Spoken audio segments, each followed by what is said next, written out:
novel. It can evoke strong emotions, memories, and reactions without having to explain backstory, feelings, or complicated relationships. This is a tool to keep you away from info dumps. On the other hand, cultural symbolism contains symbols we may consider universal, but which are cultural assumptions that we grow up with in a society. Some may be more specific to a region, nation, or subculture, but others are so ubiquitous as to seem part of the human condition. Rest assured, they are not inherent to all people. Symbolism of all kind is built upon a scaffold of metaphor, imagery, and allegory. So, how do we get to personal symbolism? Over here, we have an image of a puzzle, and that might bring up ideas of putting something together, of solving a problem. This is those kind of cultural assumptions that we can put onto any image outside of context, just based on where we live, what we grew up with. Are you familiar with a puzzle? Puzzle pieces might be different in different cultures. You might have flat edges and an image to create up with that. Here in America, in Western societies, we have these little tabs on the end of them. This kind of imagery is not quite universal, though. I would ask anyone who's interested in, seeing what the edges of what we consider universal to look at some of the studies they've done on faces and facial expressions, and how, yes, in most cultures we see a smile as a smile, but in other cultures, it can be seen as threatening. They're different. So we're starting off here with looking at these kind of personal symbols with metaphor. So what's a metaphor? We're going to go back to the basics.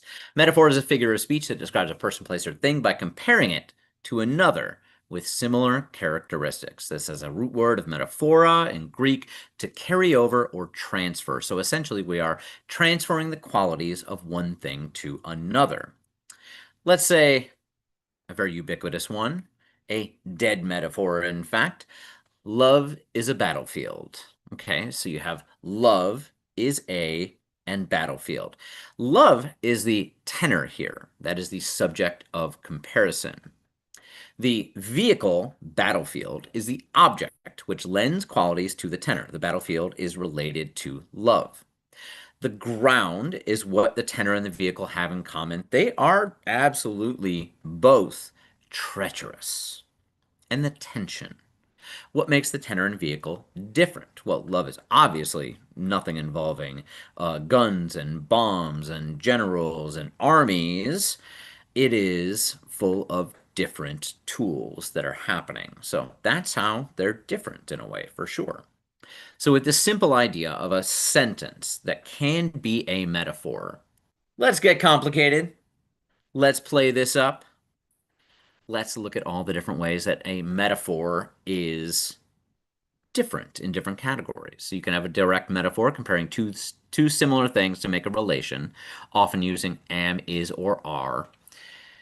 At sometimes it is taught that a simile is different, but it is a subcategory of a metaphor. A simile is a metaphor using like or as to directly compare two things. It is different in that it is softer. It is a suggestion rather than an is statement. Love is a battlefield. You can have an implied metaphor, comparing two similar things without mentioning the vehicle of the metaphor. These use non-literal verbs. So, love is a battlefield if that is a direct metaphor. Love can be like a battlefield. It would be a simile.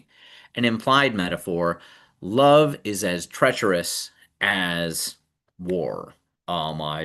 Is as treacherous as the Donbass in Ukraine. It refers to a place in that case. That's the implied. The fact that it is a war zone is the implication. That creates a symbol. But similarly, as well, this direct metaphor can also be an allegory. Love is a battlefield. It is treacherous. In that case, I'm using the metaphor and I'm following with an explanation describing the relationship between them. It is treacherous. This can also create a visual metaphor. In the case, to separate out from the love is a battlefield thing, of a person standing there having to make a big decision in their lives, and you show them at a fork in the road. That is a visual metaphor. You don't even need to say that it is his choice is like this divergence in the road. You can just describe it, and that is an implied metaphor as well. These create symbols. So, implied metaphors, visual metaphors create symbols. Separately as well, a dead metaphor, a very overused metaphor, can also give base to a mixed metaphor, which has to have that cultural relevance to relate between the two things. So a dead metaphor is almost often used to create a mixed metaphor. Here we are with some steps past that. So when we're talking about symbols, these are created out of implied metaphors, these are created out of allegories, these are created out of visual metaphors. These elements in a story that represent a thing or an idea can be implicit or direct, and that leads directly to symbolism. The use of symbols and indirect suggestion to represent deeper emotions or qualities. These are, as we spoke of earlier, parts of cultural symbolism typically, and these cultural symbolisms can create extended metaphors.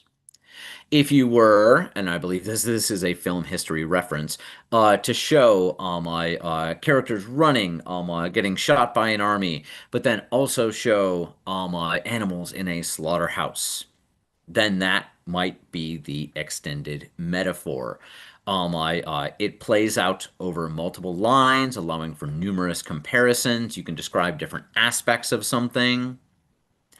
If, in this case of a battle, you're comparing it to animals and slaughterhouses or anything, that can be a cultural controlling metaphor spread out over time in a story. You can relate it in different ways at different times and in different contexts.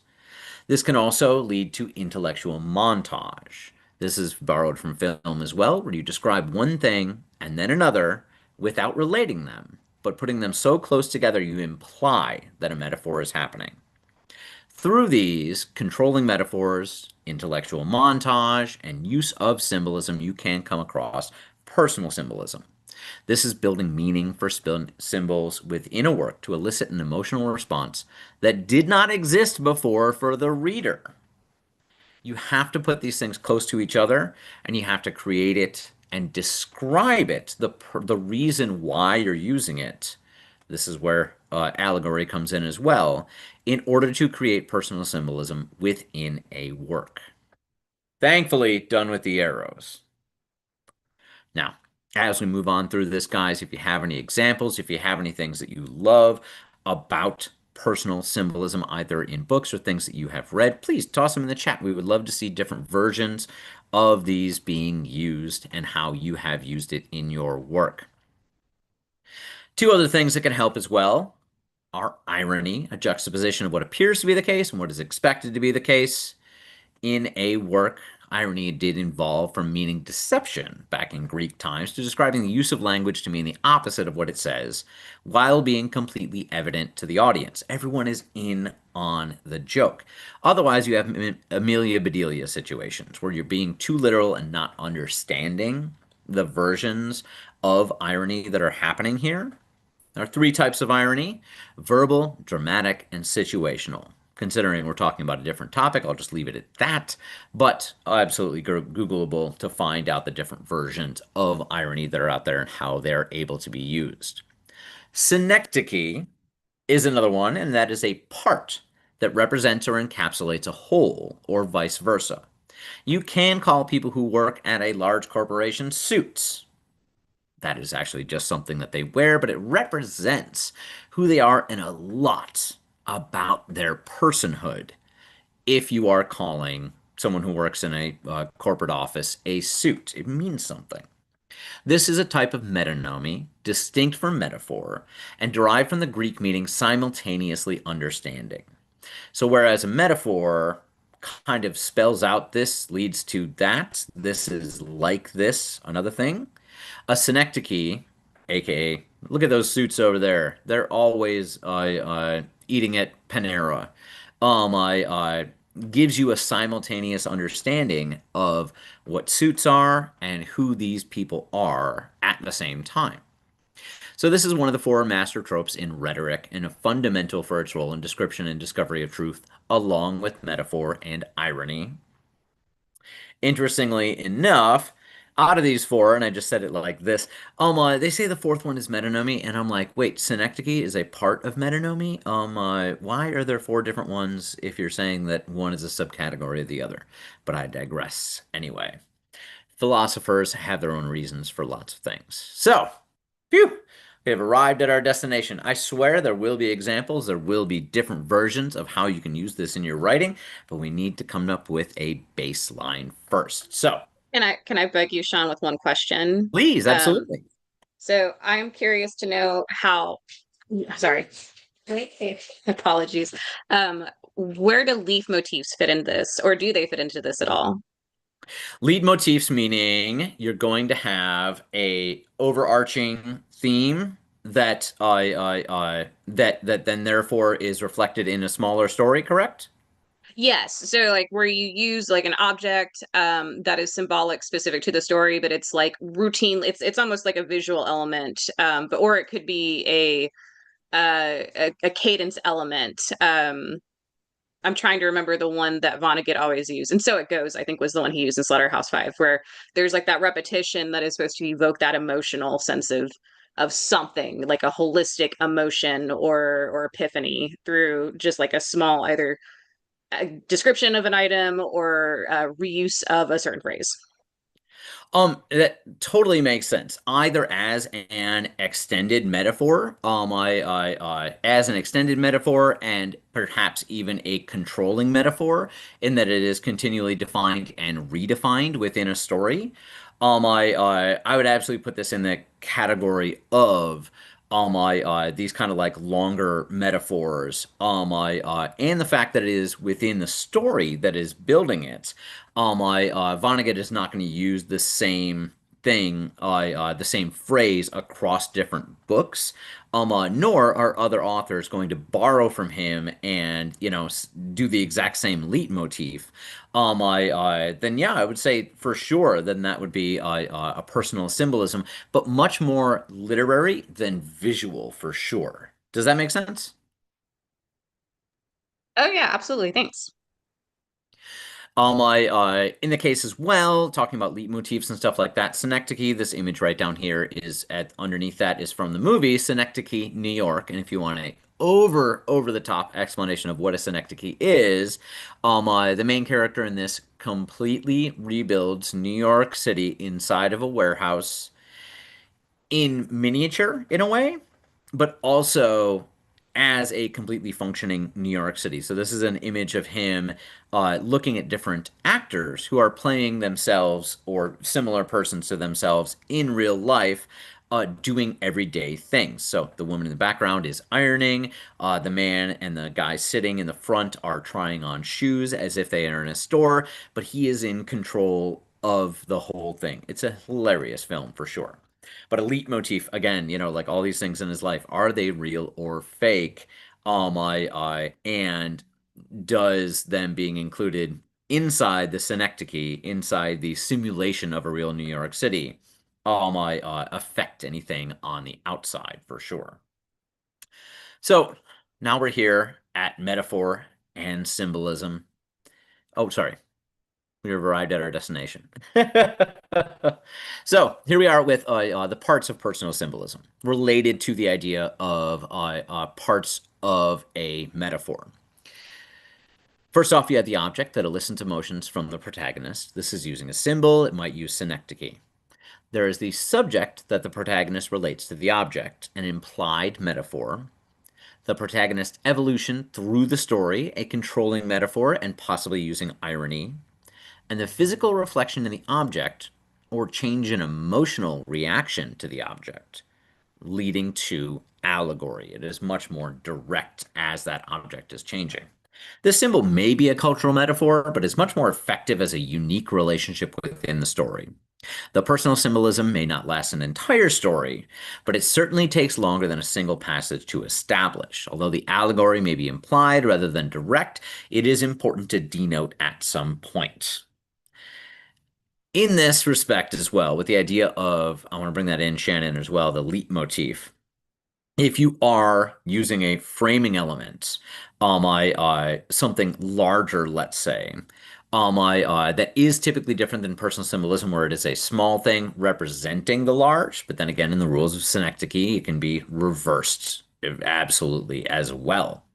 I so this kind of metaphor and symbolism, they're inherently in your writing process, whether you realize it or not.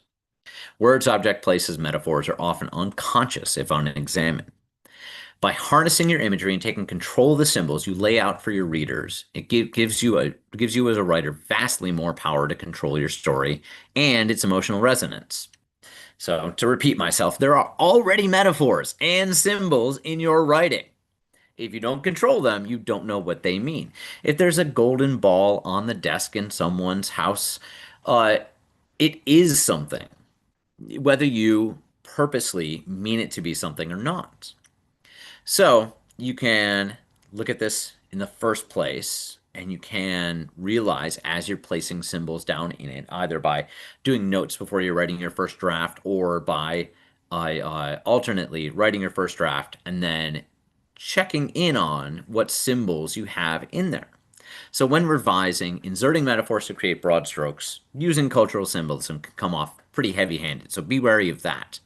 But weaving in personal symbolism, noting where you already used objects or feelings that come up again and again, that can be more difficult but pays off in incredible ways. Absolutely.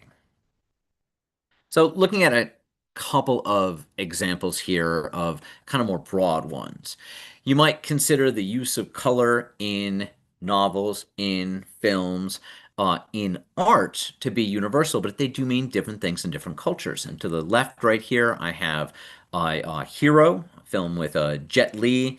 Great martial arts film, frankly, absolutely, but it has different sections to it of red, blue, white, and green, and each one has a emotional resonance to that part of the story. On the right-hand side right here, I have The Umbrellas of Cherbourg, a French film that also is incredibly saturated with color, but the references mean different things than they would in an Eastern context.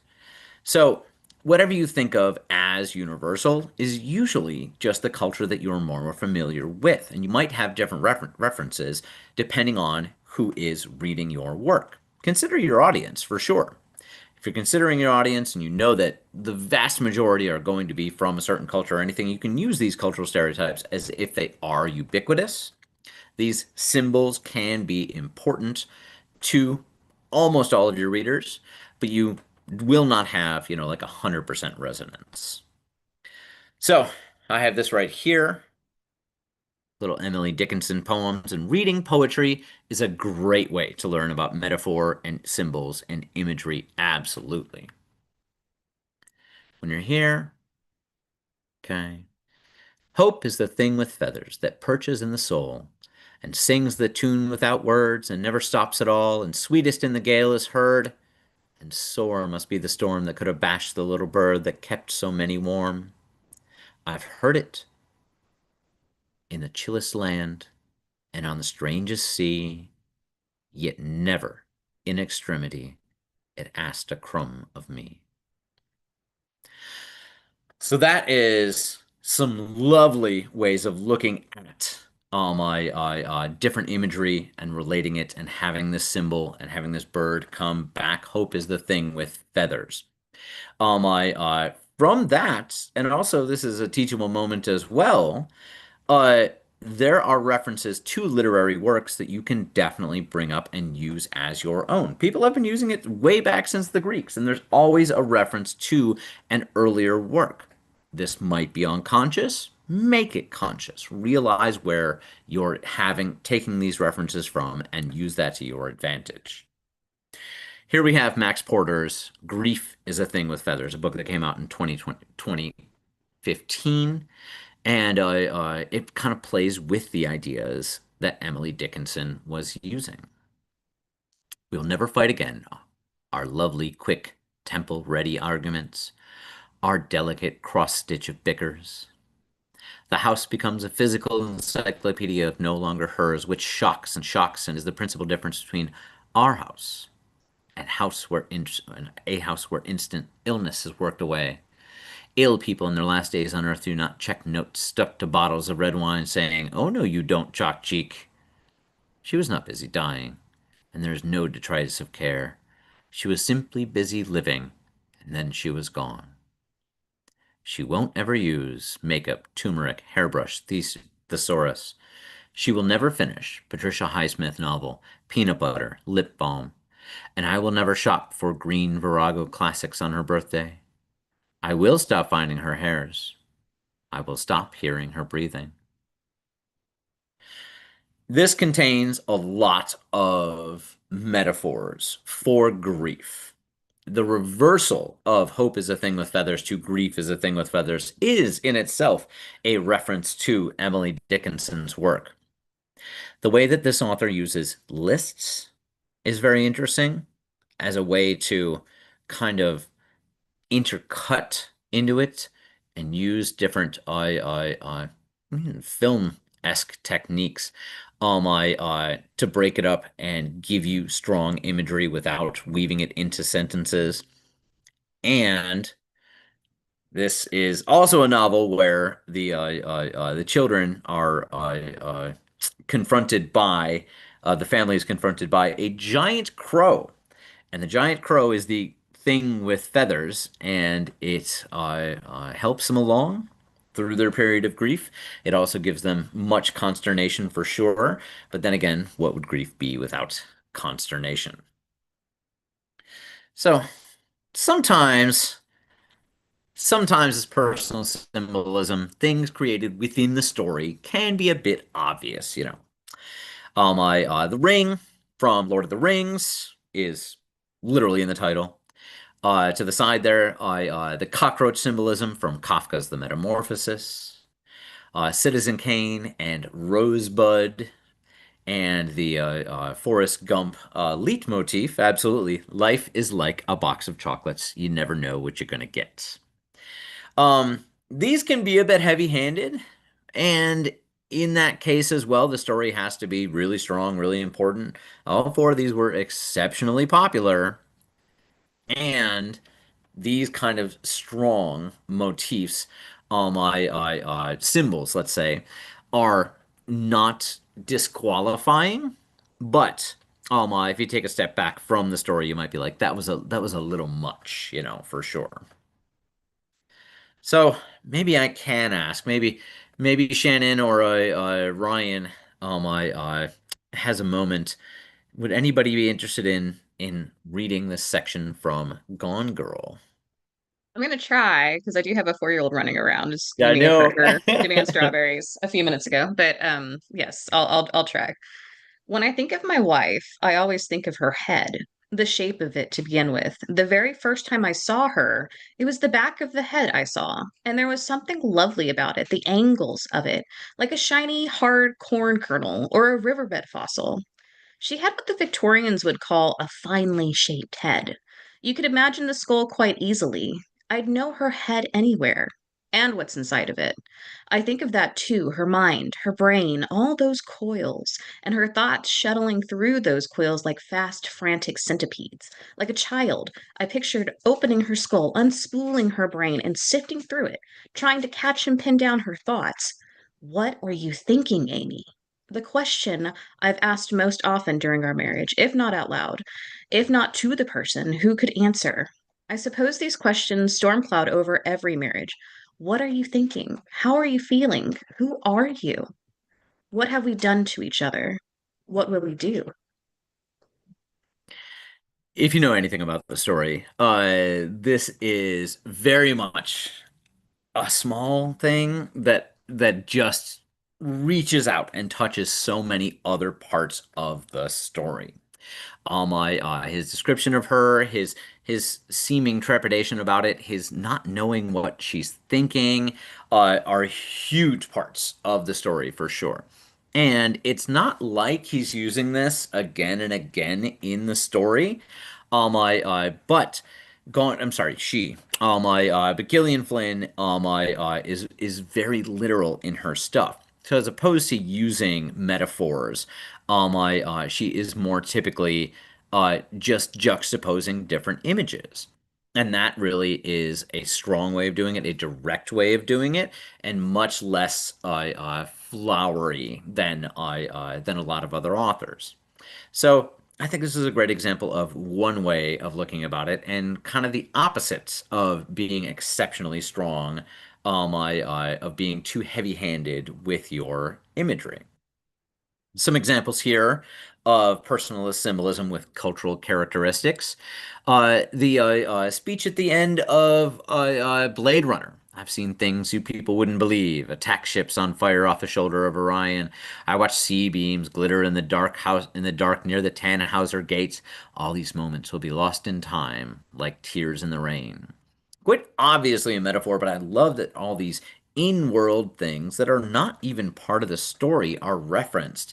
And even though we don't have a cultural association with them, it creates it very quickly through what you have learned about the character before this point in the film towards the end. Up there in the top corner as well, Macbeth and Lady Macbeth, when she is washing her hands, trying to get clean. Washing hands is not typically a sign of guilt, but within the story, it becomes a symbol to try to scrub off the blood off of her hands that is non-existent, and the ability of not to be able to get it off, in her imagination at least. As well, Inception and the spinning top in there as well. You might see from outside of it that the spinning of a top is a finite thing, but to extend it all the way to mean, is this reality? Is a pretty easy step in terms of cultural assumptions that we might make, but it is very personal to the film that at the very end of it, he spins a top, and you don't know if the top is going to fall over, aka this is reality, or going to continue spinning forever, aka this is within an inception, and he is not actually getting the happy ending that he wants very much. So using cultural symbolism and kind of extending that is a good way to think about personal symbolism being relatable to larger parts of culture. In that, we go to the lottery and Shirley Jackson, and this is something that we all had to read way too early for us to be able to diagnose a lot of the stuff in it. But let's return to it, absolutely. And if you know the story of the lottery, it is about a small town where they sacrifice one person every year in a very gruesome manner. And in this respect, this is just a tradition. It's brutal, it's terrible, but also because it is part of the cultural makeup of this town, they don't stop it. And so here's a passage about the black box that holds the votes in it, and in that respect as well, it explains a lot about the cultural artifact, the lottery itself. Mr. Martin and his oldest son, Baxter, held the black box securely on the stool until Mr. Summers had stirred the papers thoroughly with his hand. Because so much of the ritual had been forgotten or discarded, Mr. Summers had been successful in having slips of paper substituted for the chips of wood that had been used for generations. Chips of wood, Mr. Summer had argued, had been all very well when the village was tiny, but now that the population was more than 300 and likely to keep on growing, it was necessary to use something that would fit more easily into the black box. The night before the lottery, Mr. Summers and Mr. Graves made up the slips of papers and put them in the box, and it was taken to the safe by Mr. Summers of Mr. Summers Coal Company and locked up until Mr. Summers was ready to take it to the square the next morning. The rest of the year, the box was put away, sometimes one place, sometimes another. It had spent one year in Mr. Graves' barn and another year underfoot in the post office, and sometimes it was set on a shelf in the Martin grocery store and left there. It is a tradition that has lost its original meaning. And so, in that respect, this physical object, the box that determines who is going to be killed, is forgotten easily. It is chipped and discarded. I'm sorry, chipped and just kind of messed up. And it is very, it's ubiquitous but boring. And in that respect, the symbolism of this box definitely shows a lot is a synecdoche of the lottery itself in terms of how most of the people are thinking about it. You can't go without it, but it's not something to think about until it is directly in your face once a year. So, on another note, completely separately, you can think of things with absolutely heavy irony. And this is definitely a cultural symbolism in it in the Office Space movie, where the boringness of the office, the tedium, and just repetitive nature, aimlessness of the office is broken by one character who gets hypnotized and suddenly does not care for his job, but gets all sorts of accolades for doing so because he seems to be doing more than the other people who are actually doing their job. Starts to do things like break the walls off of his cubicle. Heavy symbolism to that. Guts of fish on his table using some reports underneath it. And it's just juxtaposing what we expect from an office with a story that is going to definitely mess with that. But in the way of this single office represents how we all feel about our boring ass jobs. This is breaking out of it. You're rooting for the character for having the audacity to do this.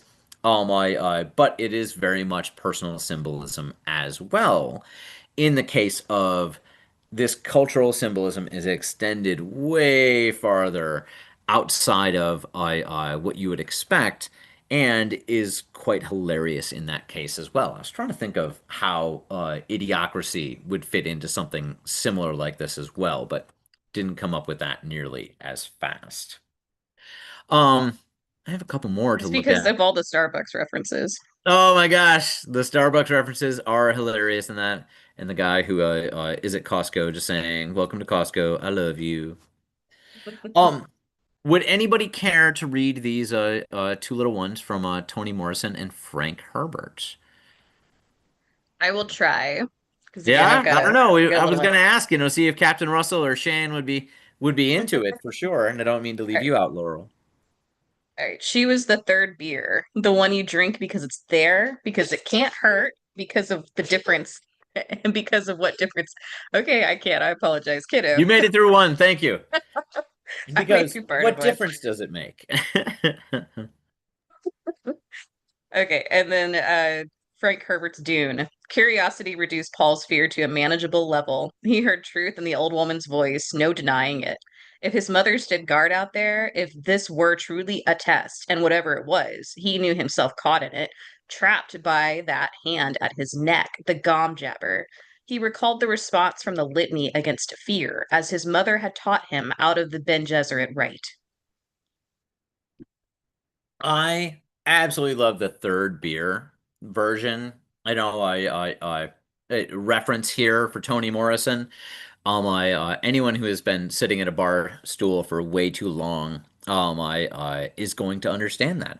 And it's also very much a male female interaction thing as well. So it's cultural, but I made specific by extending that cultural metaphor to here. Separately, the Frank Herbert one from Dune, is talking about a test that he has in the beginning of the book. But this really seems to encapsulate his greater arc of being captured by history. And even though it causes a lot of pain and is rather terrible, it wasn't until I went back and read it this time that I was like, wow, this section really does encapsulate it as a small version, this scene of the entire story. And although the Gom Jabbar doesn't really come back anymore in the story, it is referenced earlier, it is referenced later, and this main pivotal scene with it is a synecdoche of the larger story for sure. And so, in your going back and revising a novel, you can look at, do I want to look at what the themes are of this entire book and find a place that rhymes, that could possibly have it in there, and really just kind of make that an allegory for what the larger story is, because I don't want to be too strong with that version as well. So here we are getting towards the end and talking about symbolic patterning. As a story and its characters evolve, their personal symbolism should too.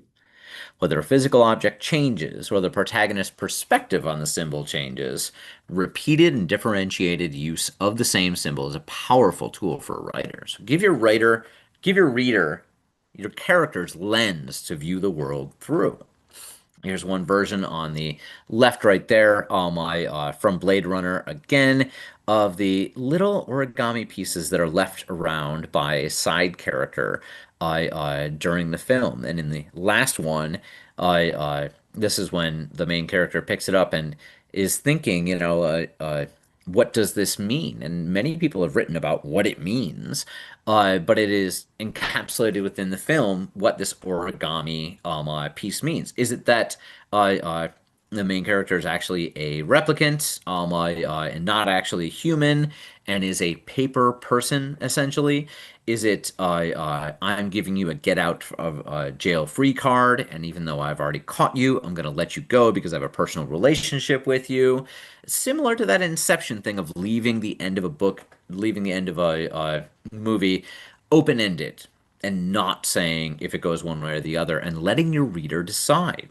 In the center here, an image from Vertigo, which plays with color very strongly in terms of green and red, and it is in this case, the image of a character, a woman in the story who bears a resemblance to a woman that the main character lost, and how he imagines her. His desire for her is represented by the color green here. Another one that changes as the film goes on, as the books go on, is the Hunger Games and the Three Finger Salute, in which case it becomes a symbol of resistance. And as the movement grows, becomes more of an official thing versus in the beginning, very individual salute to make. So this is a fun little thing to take and think of in terms of how to insert these into your story. You can do this before you write a first draft. If you have character ideas, plot ideas already, you can do this after writing a first draft and you're trying to revise and do a second draft. So here are some exercises for adding personal symbolism to a character sketch. Take time to contemplate major milestones or transformative experiences in your character's life. I do like to write things like, how was this person at the age of 10, at the age of 20, at the age of 30, 40, 50, and cut out the time whenever your character is in the novel, but write little sketches of how they were. So, what moments stand out as pivotal? Did any specific object or images accompany these events? How did they feel, the person feel during these moments? You're tying emotion to an object.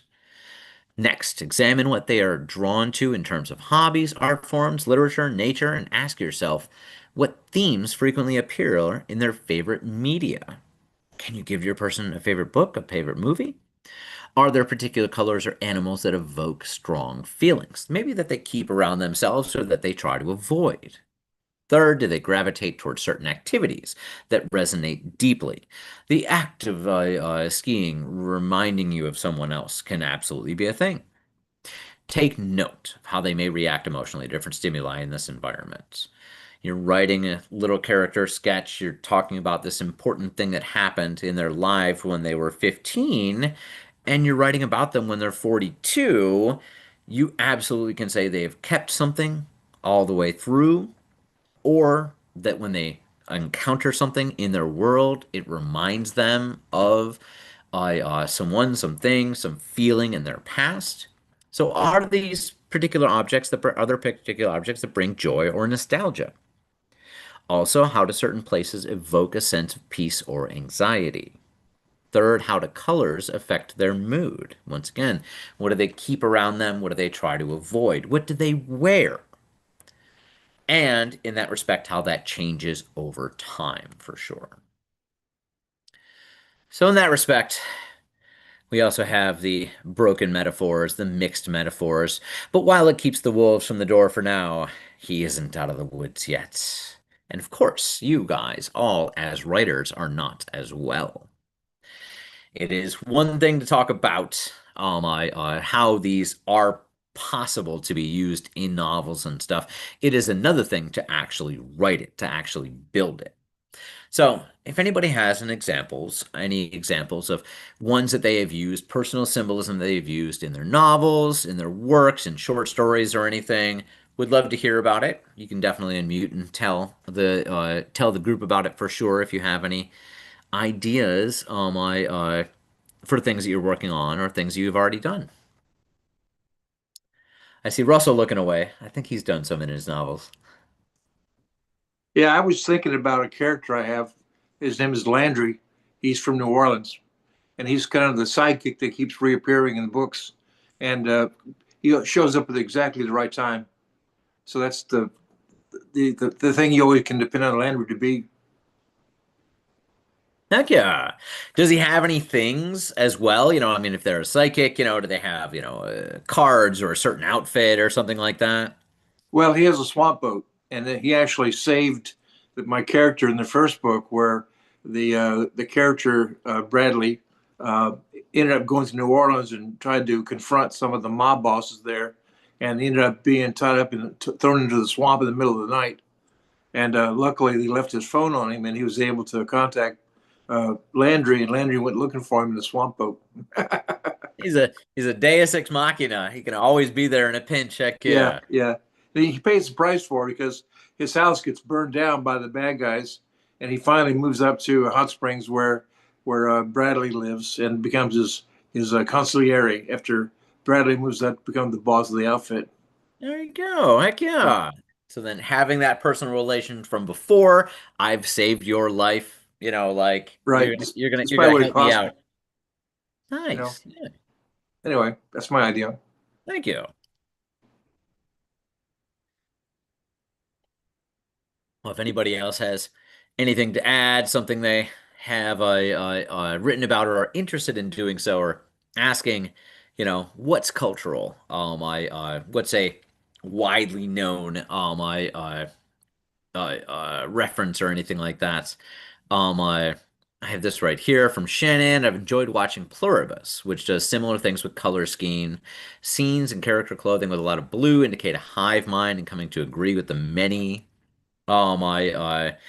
Oh, yes, Shannon, don't worry about the pronunciation of Jabbar. It could be Jabber. I have no idea. Shannon, absolutely. I wrote a flash fiction piece called Sybil Has a Heart of Gold that plays with all sorts of figures of speech. Lovely. I'm gonna check that out. Heck yeah. I thank you for putting it in the chat. In the chat, absolutely. Yeah, and Amelia Bedeliaing it, taking those metaphors and making them exceptionally literal is hilarious for sure. I was a kid and I loved a book called oh, what was it? The Many-Handed Horse. And it had all these illustrations that just freaked me out.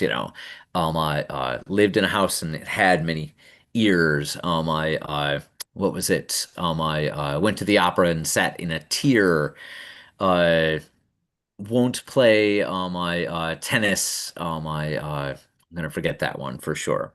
But still, very fun things out there, and yeah, play with I do. words. I hope I've you have got a fun. question for you. Yeah. Because some of us tend, like me, tend to write from a zero draft or an outline, and our first drafts are a little bit sparse as far as like the line level prose and the symbolism that you're talking about. So if we've already got the character essentially set and we've got the story set, you know, we've got our bones. Are there any other tips or pieces of advice that you would give us that don't necessarily include like, you know, going back and writing those character sketches, but like helping us ensure we're actually planting these bits of personal symbolism into our subsequent drafts? That don't involve going back and writing the personal thing. That's perfectly fine. My so irony, synecdoche, and juxtaposition. A thing out of place for sure. As well as, you know, you had mentioned the colors and stuff like that. If you're going back to a scene and inserting, you know, what's going to be in the space in terms of describing a room or a scene, thinking about what's going to be the general mood of this, you know, and how can I bring in some of those cultural assumptions around color and what's supposed to be there. I was editing a thing recently, and they were describing a small town. It was interesting to have a list, you know, of businesses and to consider things like, you know, like a hardware store that is just overflowing with farm implements, aka nobody's buying anything. It's, you know, just a junky kind of place. Or have a diner, and is the diner even open, or is the diner long closed and, you know, like shuttered with a broken window? These little details can very much grow as you're trying to envision what kind of place or object is going to be integral to your story. And the ironic, the juxtaposition is to put in something that doesn't fit. It definitely can be helpful to think about one, the cultural assumptions, what's going to be there, but also two, what shouldn't be there. And that becoming something that your reader will pick out, be like, wait a minute, the lawyer's building in town is all fancy and has a fresh coat of paint. I can tell there's something up about that. And that's that video game kind of way of looking at things, where is it just slightly different in terms of the coloring, or is it brighter? Is it like glowing a little bit? Just to give you a hint that it's there. Some readers like to read very closely and know everything that's going on. Other readers read very quickly and are not picking up on a lot of these personal metaphors that are in there, or cultural metaphors sometimes as well, though those are easier to catch. But it still informs them in general, as you're, you know, just kind of just start taking things in. There are, what can I say? There are studies that say things about if somebody is wearing a different color shirt, or meets you in a different place, behavior will be different. And this reader, this imagined reader, is going to have the same response to things that you can either optimize or throw a wrench into to either slow down the reading or make it easy to flow through. I find as well references to other things always to be very good as well. So as I had said about the hope is a thing with many feathers, grief is a thing with many feathers. You can definitely look at media that you enjoy and take some of that patterning off of it. Lock, Stock, and Two Smoking Barrels is a great movie if you are looking for street scenes in London. And you can just describe, you know, some of the signage, or what a street scene looks like. And some people might get the reference, and other people will just feel like this is adding very much a depth to your story, a realism. I'm going to come from a devil's advocate perspective for my next question, because this is not actually the issue that I normally have, but I do know that pantsers have this issue where they've created, a very broad to specific set of details for the world building or the character descriptions and backstory. And this kind of thing is usually impregnated inside of the exposition. So if you're in a situation where you have a relatively large amount of exposition, and a lot of your really potent descriptions are in there, do you have any advice for people as far as how to cull the exposition or how to make sure, adding these details in don't end up causing your plot to stutter or slow down too much?